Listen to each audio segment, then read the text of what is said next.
जो बीत चुका है वो सच में बीता नहीं, अतीत मिटता भी नहीं, दिखता भी नहीं, क्योंकि समय उसे अपने अंदर समा चुका है और इतिहास के उस पार हमारी सभ्यता का हिस्सा बन चुका है। ये घटना एक ऐसी महापरीक्षा की घड़ी थी जब 64 लाख श्रद्धालु धर्म और कर्म का फैसला करने के लिए अपने ही रहनुमा के विमुख खड़े हो गए थे। काशी में ये इम्तिहान था उन्हीं शिष्यों का जो कल तक उस गुरु को भगवान कहते थे। भीड़ में दिल्ली के बादशाह से लेकर आम नागरिक तक सब शामिल थे। जब तक चमत्कार थे वो पूजनीय थे, किंतु जब कसौटी का वक्त आया तो काजी, पंडित, राजा और प्रजा सब एक होकर उस सत्य के विमुख हो गए। परमात्मा के उन हाथों में हथकड़ियां डाली गईं जो संपूर्ण सृष्टि के संचालक थे। 8 पहर तक तोपें गरजती रहीं, मारने के प्रयास होते रहे। उस अविनाशी को मिटाने के लिए मृत्यु ने अपना पूरा जोर लगा दिया। सत्य बहुरंगी होता है, मिथ्या 1000 करवटें लेती है। जब तक कष्ट दूर होते रहे तब तक आस्था निश्चिंत बनी रही, और जिस क्षण इम्तिहान की घड़ी आई उनका विश्वास लोकलाज और संदेह के बीच डगमगा गया।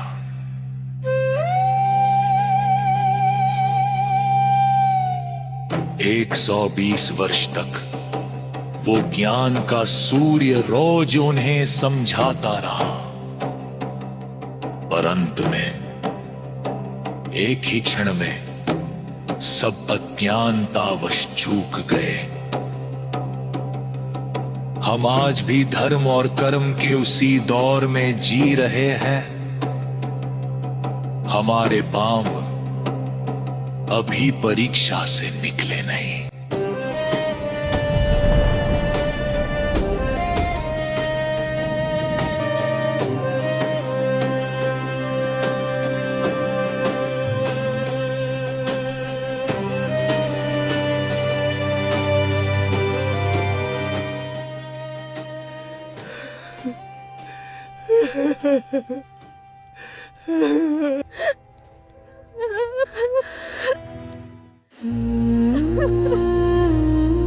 हे ईश्वर, सुबह सुबह इस बांझ का मुख देख लिया। हमारा तो दिन ही खराब हो गया।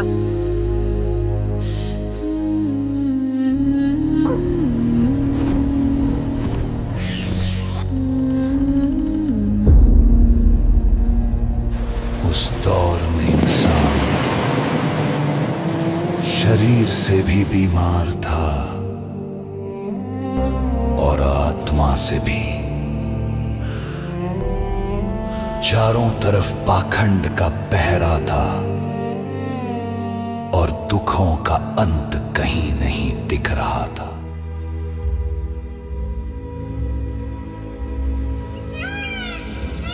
यदा यदा हि धर्मस्य ग्लानिर्भवति भारत अभ्युत्थानमधर्मस्य तदात्मानं सृजाम्यहम् परित्राणाय साधूनां विनाशाय च दुष्कृतां धर्म संस्थापनार्थाय संभवामि युगे युगे।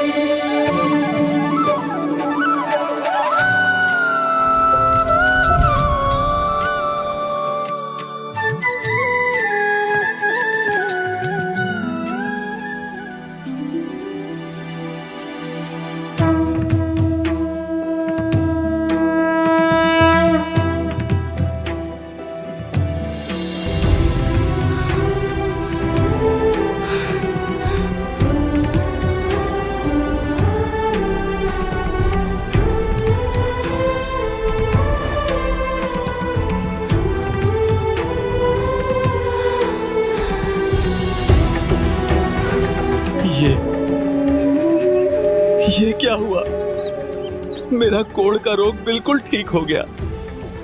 आप साक्षात भगवान हो। आप तो खुदा उतरे हो।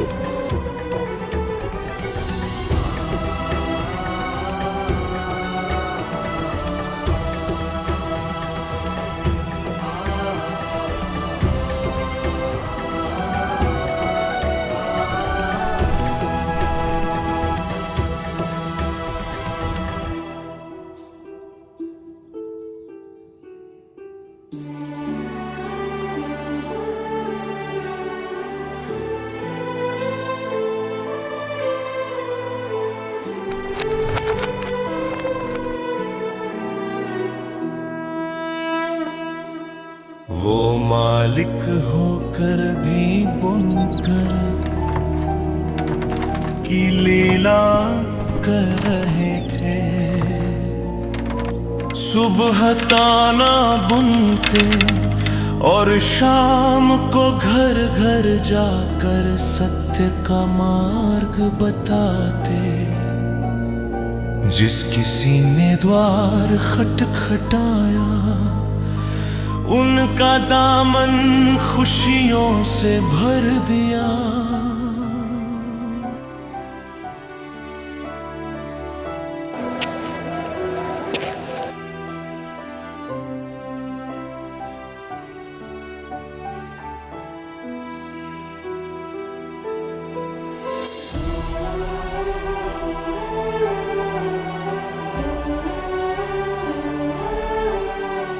अरे भाई,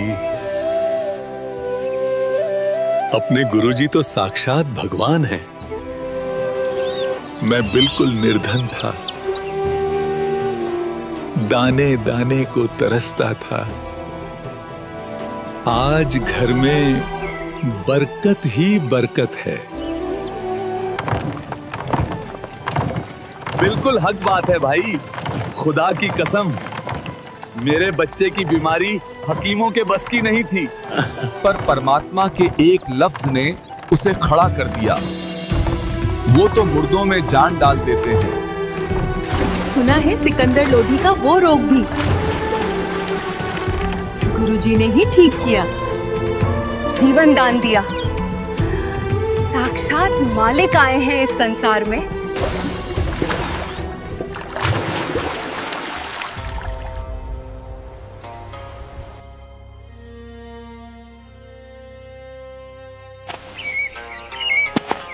ये जुलाहा हमारी संस्कृति, हमारे शास्त्रों को चुनौती देता है, हमारी रोजी रोटी छीन रहा है।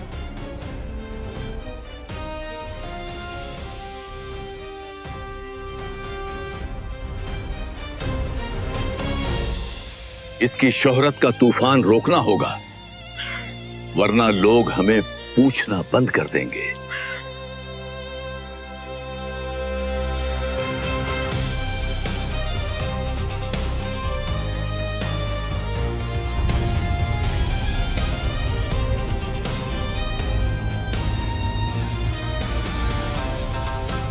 जब सत्य का सूरज चमकता है तो असत्य के व्यापारियों को डर लगने लगता है।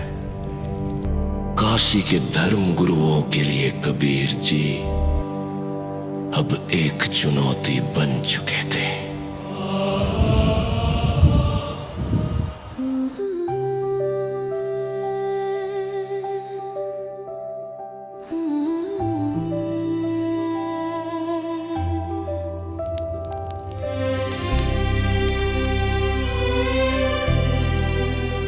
सद्गुरु कबीर भगवान की जय। बंदी छोड़ की जय।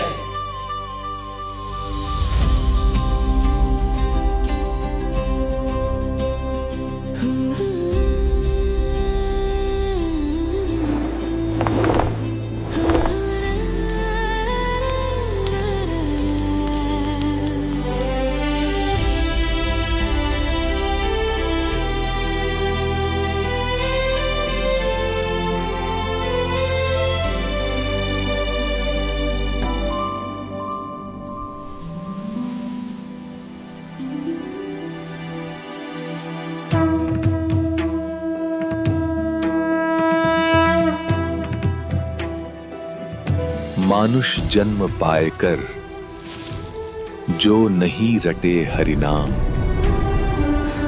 जैसे कुआं जल बिना बनवाया किस काम।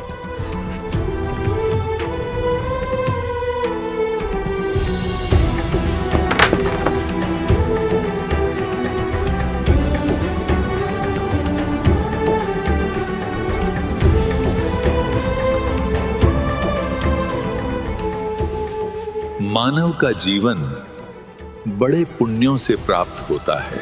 जो मनुष्य चोरी, डकैती और वैश्यागमन करते हैं वे परमात्मा के अपराधी हैं। जो स्त्रियां वैश्या का धंधा करती हैं वे भी महाअपराधी हैं। परमात्मा के दरबार में उनको कठिन दंड दिया जाएगा। कबीर, चोरी जारी वैश्यावृत्ति कबहू ना करयो कोय। पुण्य पाई नरदेही ओछी ठौर न खोए।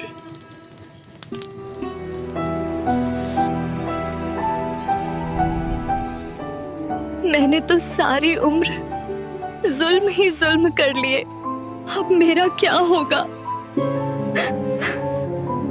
मैंने तो जीवन खराब कर लिया, ये अनमोल जीवन। कितनी कीमत बताई इस संत ने।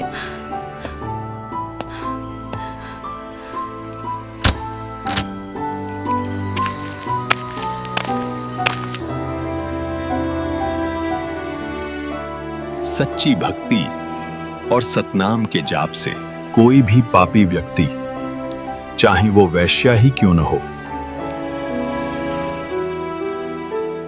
पापों से मुक्ति पाकर मोक्ष प्राप्त कर सकता है।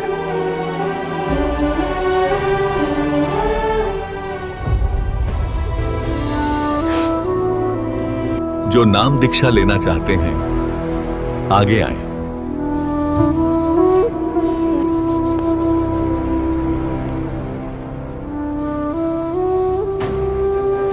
अरे ये तो वैश्या आ गई।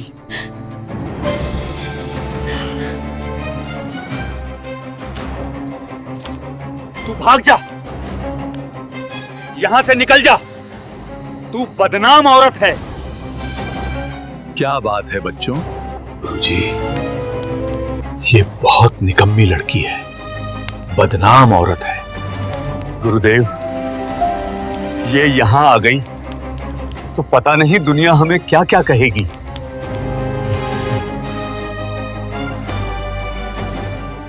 बैठ जा बेटा,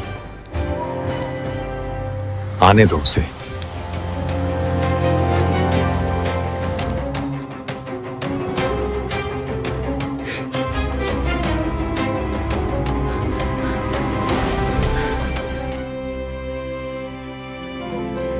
हाँ बेटी, क्या कहना चाहती हैं?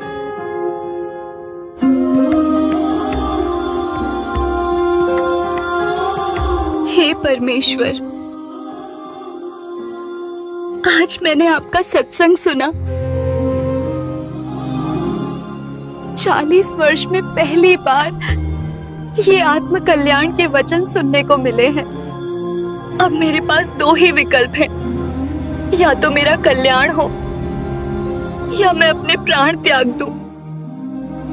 मैं वैश्या हूं महाराज जी, और ये सामने मेरा मकान है। बेटा, नौका का स्वभाव होता है दरिया से पार करने का। उसमें फूस रखो या पत्थर, अर्थात हल्का पदार्थ रखो या भारी रखो, बेटा वो पार कर दिया करता है। हमारे पास एक ऐसा नाम रूपी मंत्र है, उस नौका में आपको बैठा देंगे, पार हो जाओगे। यानी कितना ही मैला कपड़ा हो, साबुन और जल के योग से साफ हो जाता है। और बेटी, आत्महत्या करना महापाप है। भक्ति करने से सर्व पाप परमात्मा नाश कर देता है। आप मेरे से उपदेश लेकर साधना करो। और भविष्य में पापों से बचकर रहना। गुरुदेव, आज से आपकी ये बेटी मर जाएगी पर गलत काम नहीं करेगी। मुझे अपनी शरण में ले लीजिए।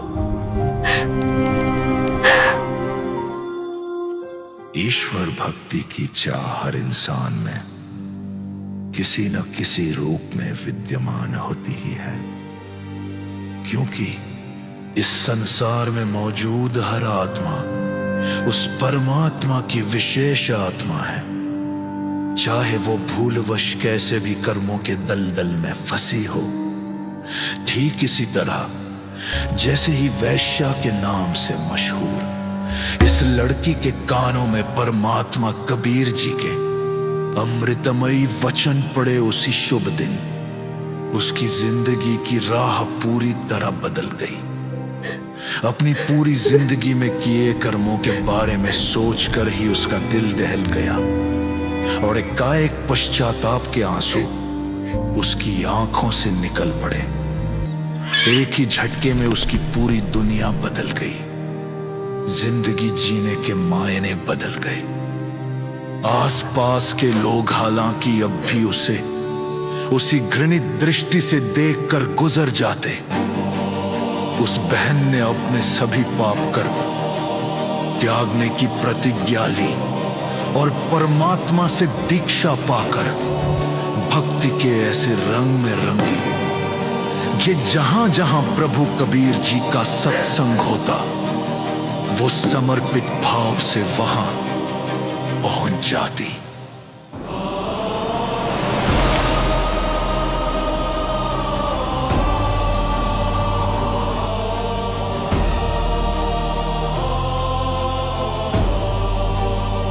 हे भगवान, इस पाप की संपत्ति का क्या करूं? बेटी, इस नरक के धन को दान कर दें।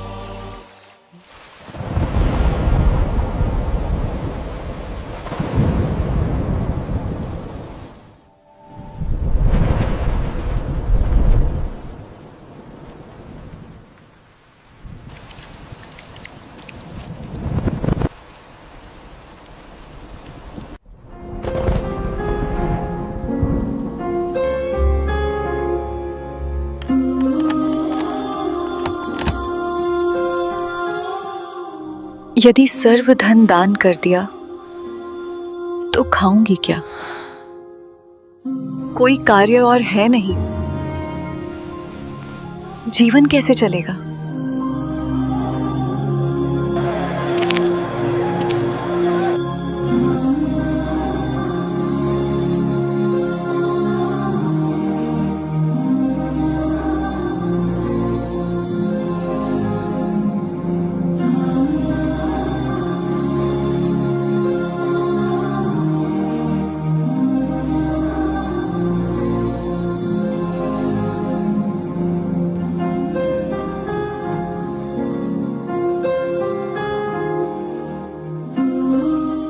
रंका और बंका वे पुण्यात्माएं थी जिन्होंने गरीबी की पराकाष्ठा में भी अपना ईमान नहीं बेचा। वे परमात्मा के लिए पूरी तरह समर्पित थे। जब घर में दाना नहीं होता था तो वे भूखे सो जाते थे, पर मालिक से कभी विमुख नहीं हुए।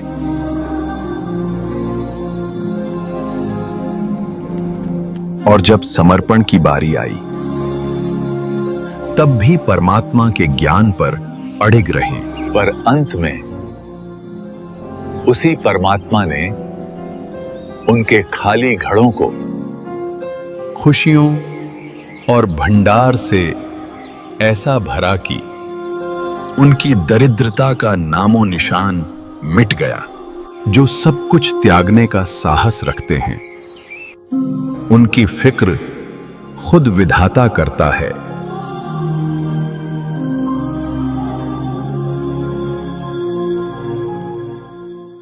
उपरोक्त कथा प्रसंग सुनकर भक्तमती चंपाकली के मन का भय समाप्त हो गया और उसने सर्व संपत्ति तथा धन परमात्मा कबीर गुरु जी को समर्पित कर दिया।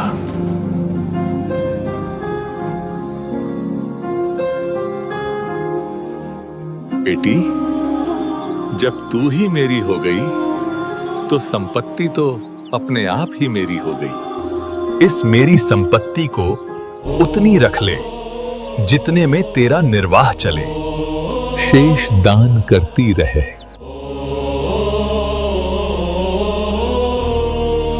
भक्तमती चंपाकली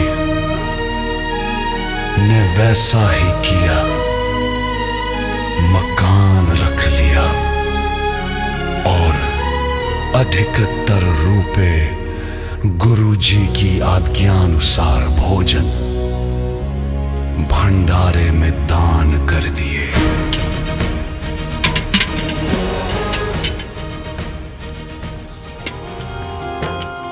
कान लगा के बातें सुन ले सूखे हुए दरख्तों की, लेता है भगवान परीक्षा सबसे प्यारे भक्तों की।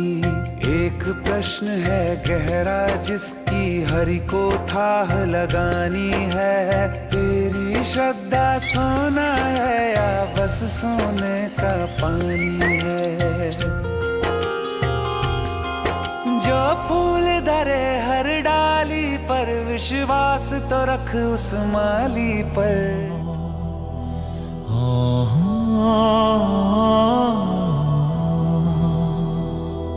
भक्ति के इसी पावन प्रवाह में कुछ ऐसे विवेकहीन प्राणी भी थे जिनकी आंखों पर अज्ञान का पर्दा पड़ा था। वे चंपाकली की वर्तमान श्रद्धा को नहीं बल्कि उसके अतीत के कलंक को देख रहे थे।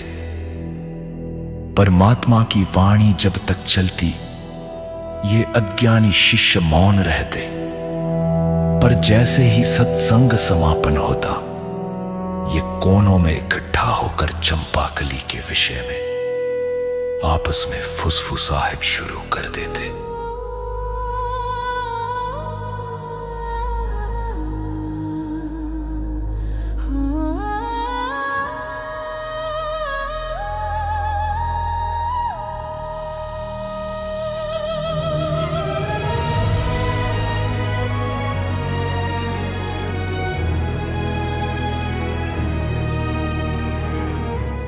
भाई, बात अच्छी नहीं। अपने सत्संग में वैश्या आती है।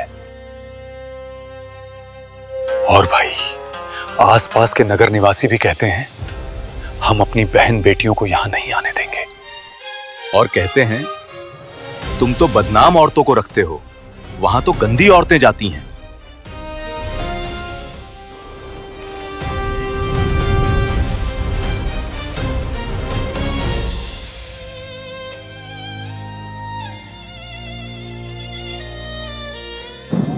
ए लड़की, तेरे कारण गुरुजी की बदनामी हो रही है।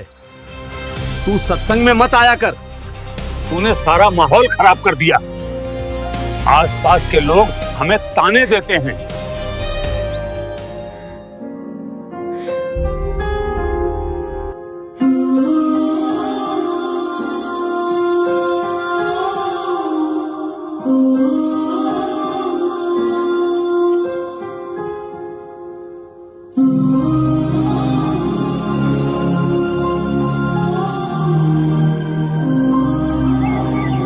हे गुरुदेव, अब मैं कहाँ जाऊं? मुझे रास्ता बताओ प्रभु। क्या बात है बेटी? यहाँ सत्संग में आती हूँ तो भक्तजन मुझे आने से रोकते हैं, परेशान करते हैं। आप सत्संग में प्रतिदिन आया करो।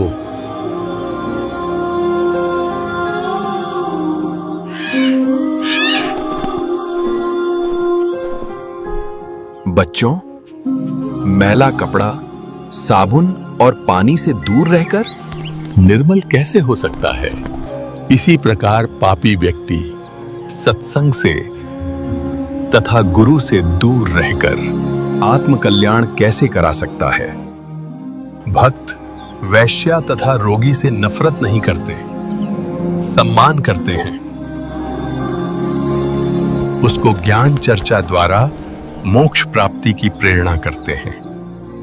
कुष्टि होवे संत बंदगी कीजिए, हो वैश्या के विश्वास चरण चित्त दीजिए।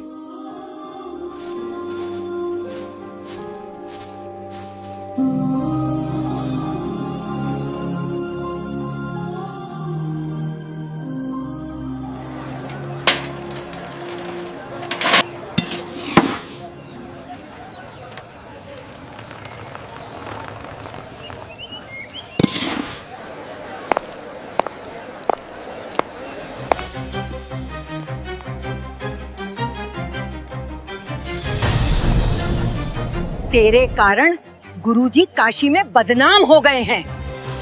लोग हमें टोकते हैं कि तुम्हारे गुरु के पास वैश्या जाती है, वो काहे का गुरु है? परमात्मा कबीर जी सत्संग प्रवचनों के माध्यम से निरंतर समझाते रहे, पर उन विवेकहीन भक्तों के हृदय में विश्वास की जगह लोक लाज ने ले ली थी। ये वही लोग थे जो कल तक अपनी बीमारियों और दरिद्रता के समय कबीर परमात्मा को भगवान कहकर पुकारते थे। अपनी घटिया सोच के कारण वे अब उसी मसीहा में कमियां निकालने लगे थे जिसने उन्हें नया जीवन दिया था। दूसरी ओर चंपाकली की भक्ति के प्रति बढ़ती उमंग और जिज्ञासा को देखकर परमात्मा कबीर जी सत्संग के बाद प्रतिदिन शाम को उसके घर ज्ञान समझाने के लिए जाने लगे।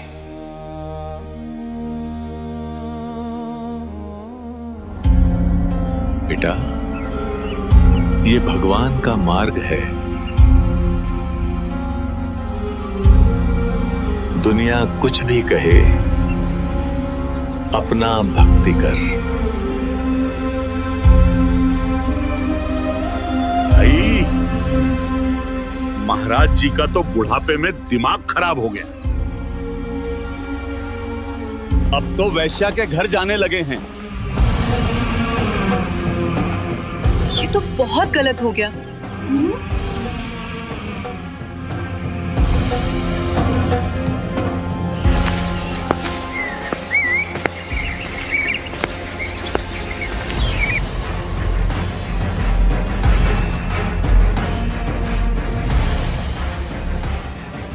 देखूं तो कितने ज्ञान को समझे हैं। यदि इनको विश्वास ही नहीं है तो ये मोक्ष के अधिकारी नहीं है। ये तो मेरे सिर पर व्यर्थ का भार है।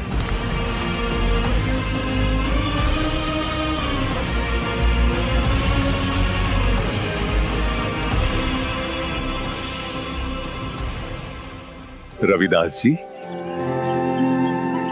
एक हाथी किराए पर ले आओ और उसे एक दिन का किराया दे देना। कह देना कि हम स्वयं हाँक लेंगे। आप खुद ही पीलवान बन जाना।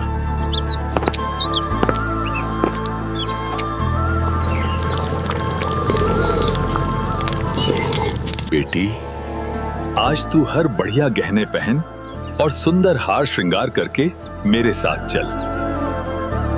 जो आज्ञा गुरुदेव।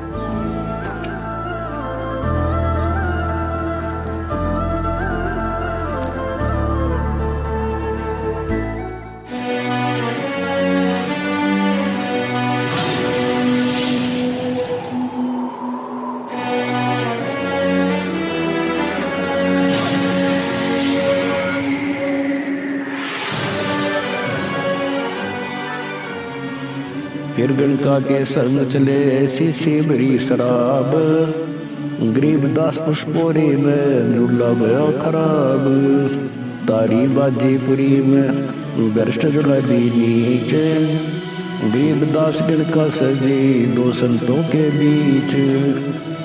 गावत बैन बिलास पद गंगाधर पीवंत, गरीब दास विवल मतवाले गोवंत।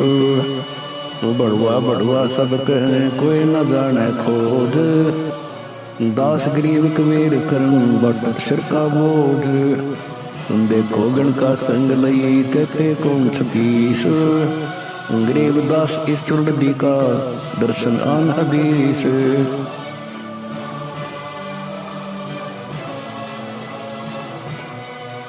देखो,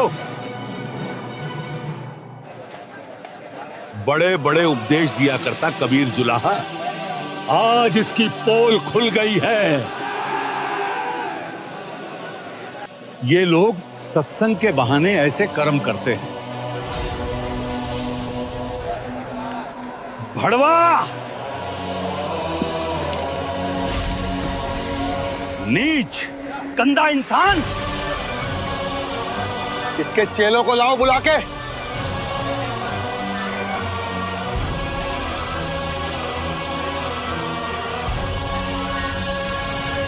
देखो तुम्हारे परमात्मा की करतूत।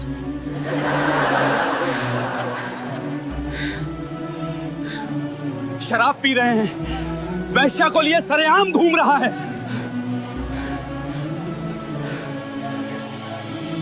तुम इसे भगवान माना करते थे।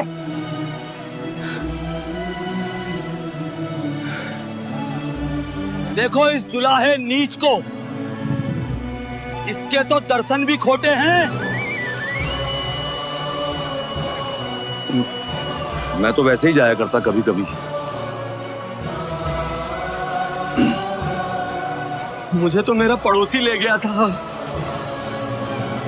ये मेरा गुरु नहीं है।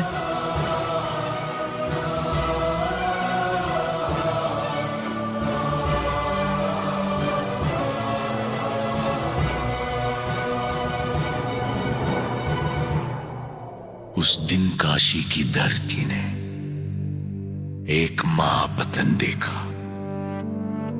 64 लाख कंठ जिसे कल तक भगवान भगवान कहकर पुकारते थे, आज लोकलाज के कारण उसे गुरु मानने से भी इनकार कर रहे थे।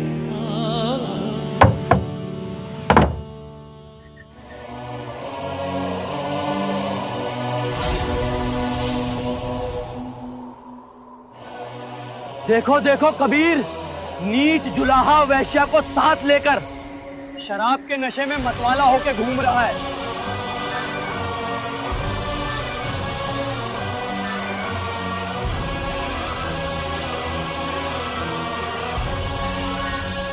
नाम सुमर ले, सुकर्म कर ले। कौन जाने कल की, खबर नहीं पल की। देखो, लोक लाज ही बेच खाई है इसने। गाने गा रहा है, अभद्र तरीके से वैश्या से लिपटा बैठा है। ये तो कतई गिर चुका है।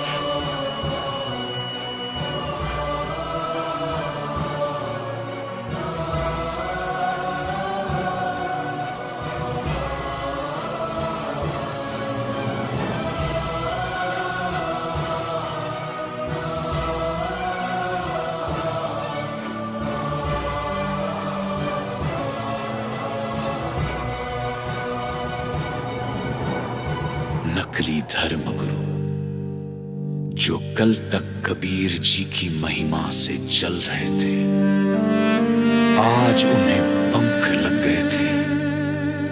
उनके लिए ये महज एक दृश्य नहीं, बल्कि कबीर जी को मिटाने का सबसे सुनहरा अवसर था। अब मरेगा ये, अब मारेंगे इसे। राजा इसको फांसी देगा। इसकी हस्ती आज खाक में मिल जाएगी।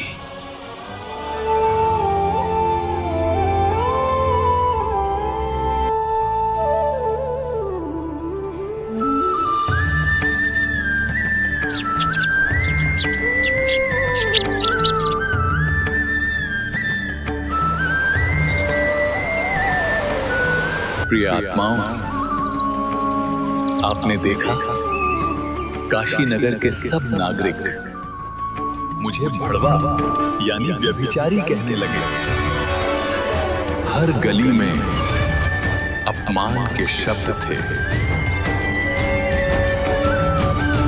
हर मोड़ पर निंदा की धूल उड़ रही थी। परंतु इस राज को कोई नहीं समझ पा रहा था कि मैं सद्गुरु रूप में जिन 64 लाख शिष्यों को दीक्षा दे चुका था,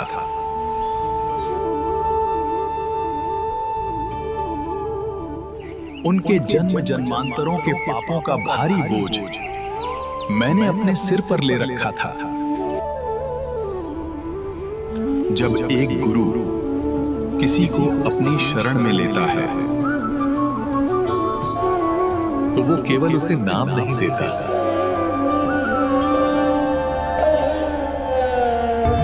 बल्कि उसके कर्मों का सारा भार भी अपने कंधों पर उठा लेता है। शिष्य गुरु की आज्ञा का पालन नहीं कर रहे थे, इसलिए इस हाथी वाली लीला के माध्यम से मैं उस व्यर्थ के भार से मुक्त हो रहा था।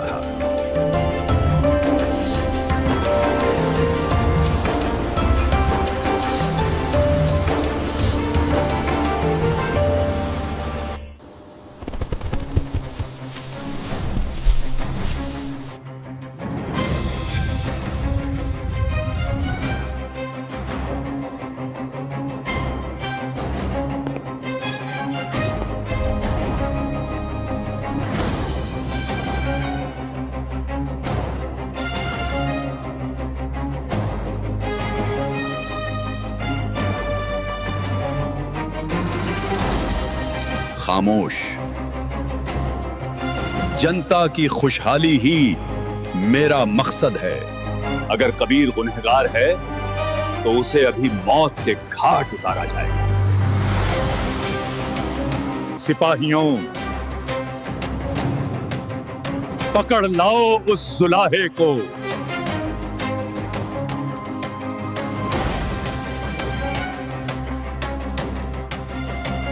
इन निर्दोषों का कोई दोष नहीं है। जो किया है मैंने किया है। मुझे ले चलो।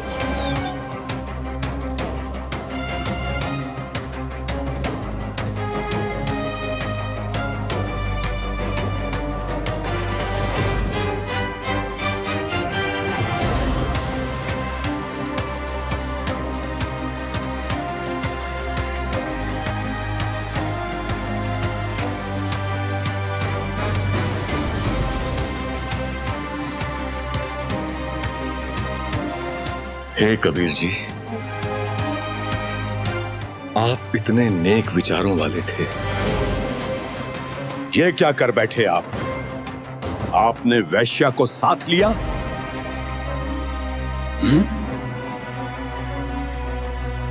आपका नाम खंडित हो गया।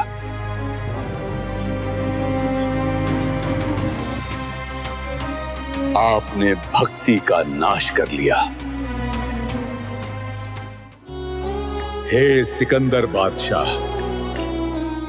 जिस परमेश्वर ने सब ब्रह्मांडों को बनाकर सुरक्षित रखा है, वही मेरी भी रक्षा करेगा।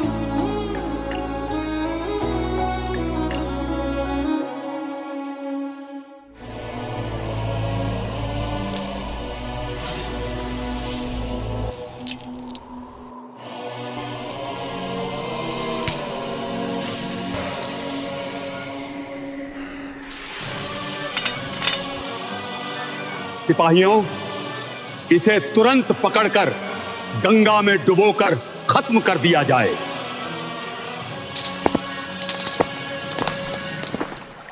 जड़िया तोक दंजीर गले सा सिकंदर आप गरीबदास पगड़ी ने है तारी जप्पा जाप हाथों जड़ी हथकड़ी पग बेड़ी पैराए गरीबदास बीच कंग में तांदी ना छटकाए।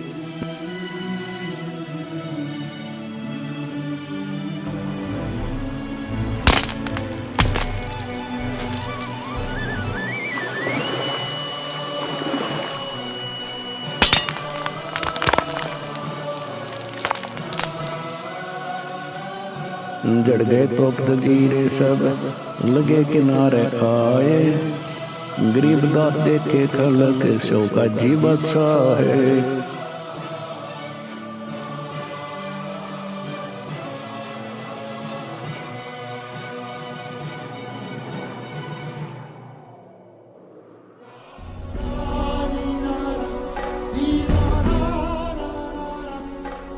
इसने जादू जंत्र करके जल को बांध दिया है।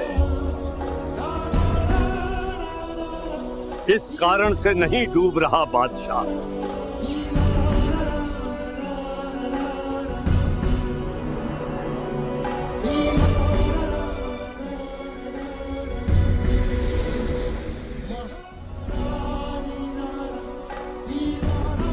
इसके गले में पत्थर की भारी वजन वाली शिला बांधकर दरिया के मध्य डाला जाए, ये तब डूबेगा बादशाह।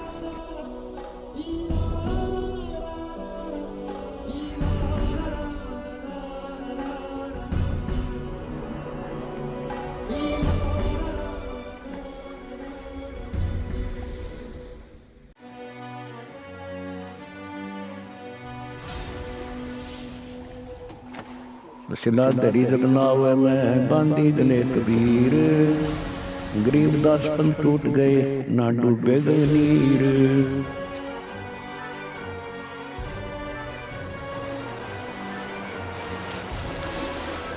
शिला चली सा और को देखत का सीखाब दास गरीब कबीर का आसन अदर हमाल।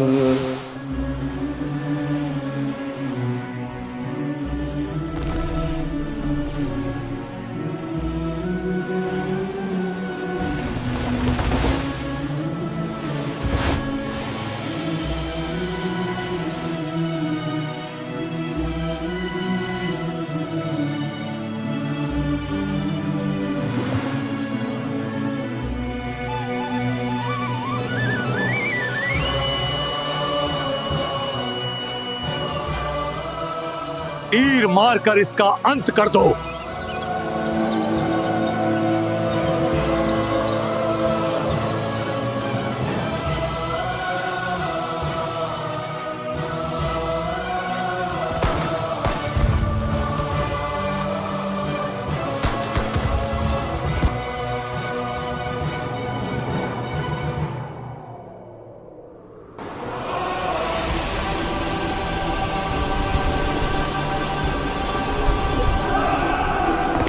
बादशाह तोप मंगवाइए। अविनाशी को मारने का प्रयास अज्ञानता की इससे बड़ी पराकाष्ठा और क्या होगी।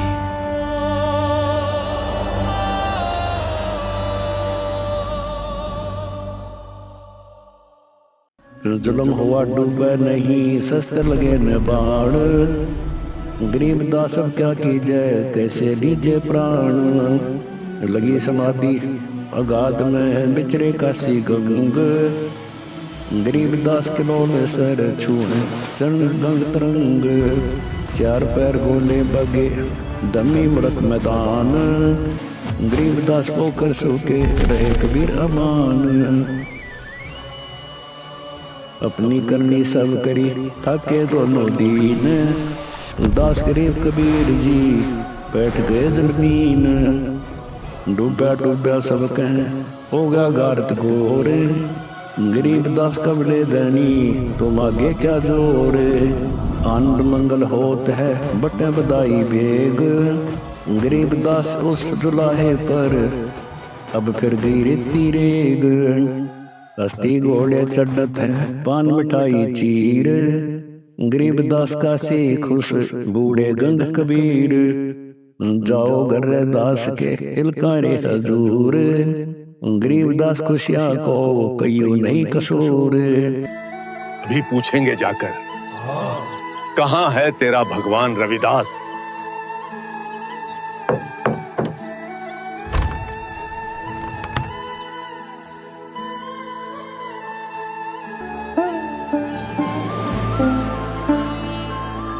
मन ने की कर ले 2 दिन का मेहमान,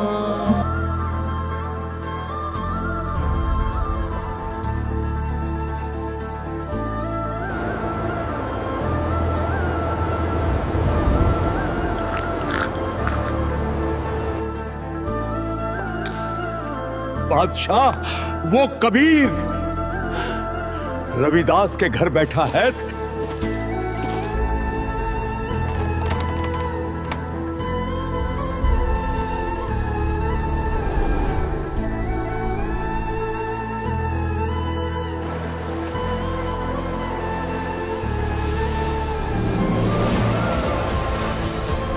कबीर जी कहां पर हैं? हे बादशाह, वे पूर्ण परमात्मा हैं, आप इन्हें पहचानो। वे तो मर्जी के मालिक हैं, जहां चाहे चले जाएं। मुझे कुछ नहीं पता कहां चले गए। वे तो सबके साथ रहते हैं।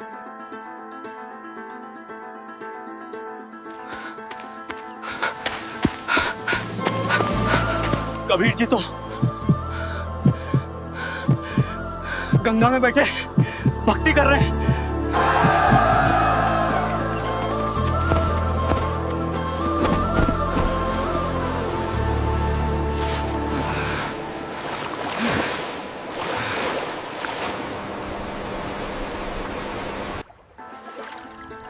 हे कबीर जी, आपको सिकंदर बादशाह याद कर रहे हैं। आप चलिए।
कुचल दो, मार डालो, कुचल दो, कुचल दो, सजा दो इसे। हाथी को आगे बढ़ाओ। पुन्नी हाथी बस्त्र है पग बांधे जंजीर, गरीबदास डारिया मुसलमान कबीर। सिंह रूप साहेब बागे उल्टे फील, गरीबदास ने समझती या दुनिया खलील। बने केरी सिंह जित चवर शिखर आसमान। गरीबदास हस्ते लख्या दिखे नहीं जहान। कुटे शीश भावतम अंको सिर गरगाप। गरीबदास उठा भागे तारी दीजे थाप। बाले को मारिए चरखी छूटे लाख। गरीबदास ने निकट जाए किरकी देवे लाख। जैसी भक्ति कबीर की ऐसी करे न कोए। गरीबदास कुंदर तके उल्टे भागे रोए। धूम गवे मुंडी धुने सैन्य समझे एक। गरीबदास दिखे नहीं आगे खड़ा अलेख। पीलवान दे क्या तब खड़ा केरी सिंह।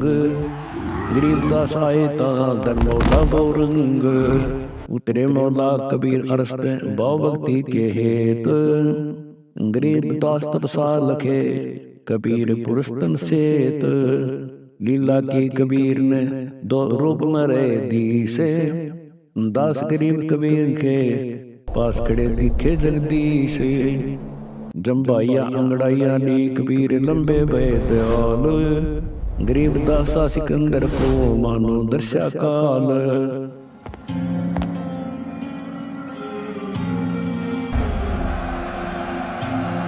मुझ पर रहम कीजिए मालिक। मेरी जान बख्श दीजिए। मुझसे बड़ी खता हो गई जो आपको न पहचान सका। आप ही वो अल्लाह अकबर हैं जो इस सरजमीन पर तशरीफ लाए हैं। ऐ लोगों, अपनी आंखें खोलो। ये कोई आम इंसान नहीं, ये साक्षात नूरे खुदा है। इनके मुकद्दस कदमों में गिर जाओ।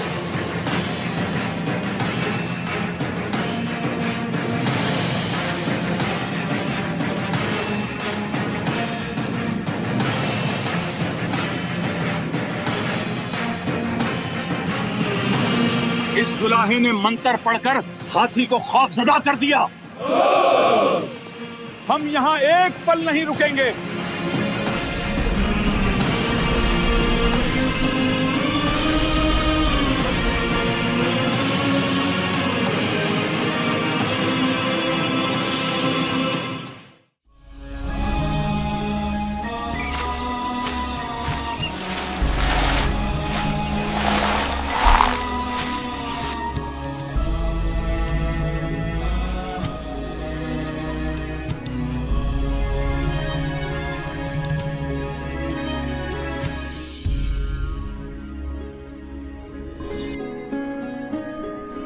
अभी 2 की परीक्षा और शेष है।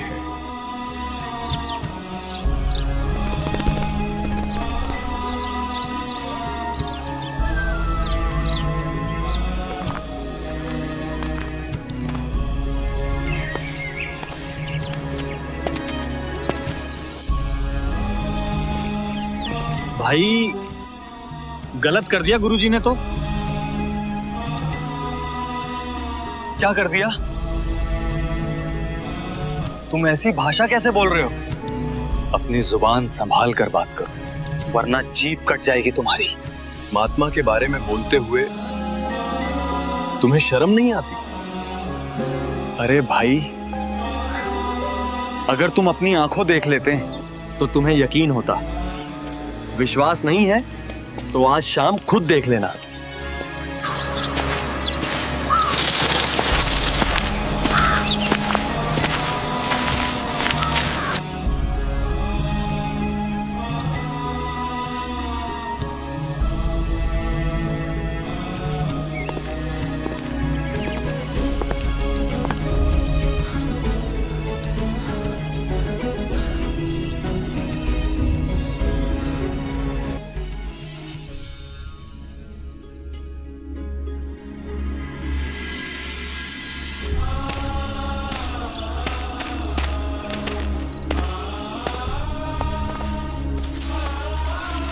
गुरुदेव, आपको यहाँ नहीं बैठना चाहिए। बदनाम औरत का घर है।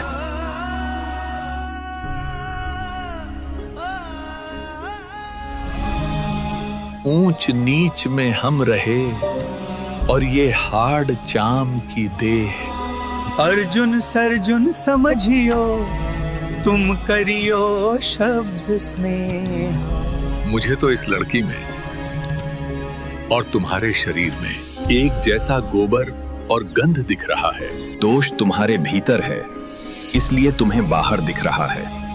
कितनी बार समझाया था कि इन बकवादों में मत पड़ो, केवल भक्ति पर ध्यान रखो, पर तुम फिर चूक गए।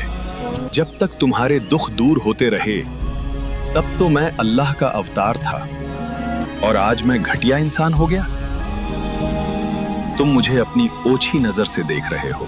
भाग जाओ यहां से और सुन लो, अब तुम्हारा इस शरीर से मोक्ष नहीं होगा। किथे गया तू साईया, किथे गया तू साईया, सुन ले हाल दुहाइया, किथे गया तू साईया, किथे गया तू साईया, किथे गया तू साईया, सुन ले हाल दुहाइया। हमसे भारी भूल हो गई भगवान, अब हमारा मोक्ष कैसे होगा? अब हमें कहां स्थान मिलेगा माता? बच्चों, तुम्हारे मन में दोष आ गया है, इसलिए इस शरीर से अब कल्याण संभव नहीं।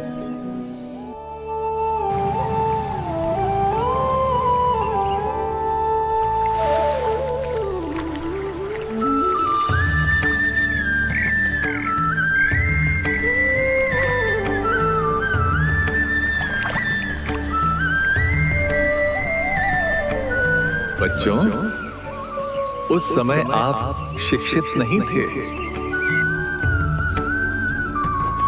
आपके पास अपने सद्ग्रंथों को पढ़ने और समझने का सामर्थ्य नहीं था, परंतु आज समय बदल चुका है। आज आप शिक्षित हैं। परमपिता परमेश्वर की दया से अब आपके हाथों में आपके पवित्र सद्ग्रंथ हैं, जिन्हें आप स्वयं पढ़ सकते हैं। वर्तमान में मैं फिर से एक नया रूप लेकर आया हूं। अब मत चूकना।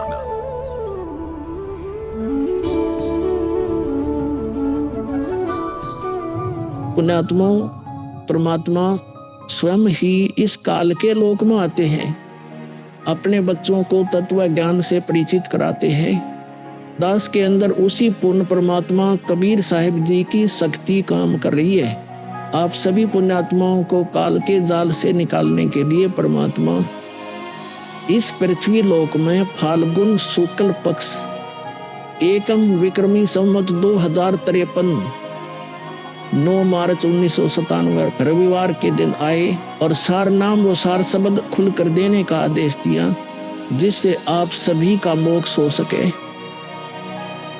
इसके बाद इस आध्यात्मिक ज्ञान के प्रचार प्रसार में बहुत तेजी आई और आज आप सभी पुण्यात्माओं को अपने निज घर की और परमात्मा की पहचान हो पाई। 600 साल पहले परमात्मा को ना पहचान कर हम काल के जाल में धोखे से रह गए थे। अब की बार दास को आम संत समझकर धोखा मत खा जाना। यदि आप इस परमात्मा के तत्व ज्ञान से पूर्णतः परिचित हो चुके हो तो दास के इस इशारे को समझकर अपना उद्धार करवा लेना। अब बच्चों, ज्ञान पूरा आ चुका है और वो ठीक का समय आ गया है। गुरु पूरा, ज्ञान पूरा, भगवान पूरा, सब ही नारी नर शुद्ध तक जब ठीक का दिन आवंत, कपट चातुरी छोड़ के, शरण कबीर गहंत। ओए बच्चों, वो ठीक का दिन आ गए। चारों तरफ डंका बोल गया दाता का। कहाँ उग्र, कहाँ शूद्र हो, चाहे कोई नकम्मा डाकू लटेरा है, चाहे कोई छोटी जाति समझते हो आप हो, हरे सबकी भाव पीर परमात्मा, वो संत जो मेरा भेजा होगा, भेजा हुआ आएगा, वो सबके दुख दूर करेगा। हरे सबकी भाव पीर, सो समान समदृष्टि है समृत संत कबीर। वो एक समान समदृष्टि का है, सबको एक दृष्टि से एक समान प्यार देगा, सबको एक जैसा व्यवहार देगा, एक जैसा सच्चा नाम सतनाम सार शब्द देगा। वो समर्थ संत कबीर ही होगा। बोलो बंदी छोड़ कबीर साहब की जय हो।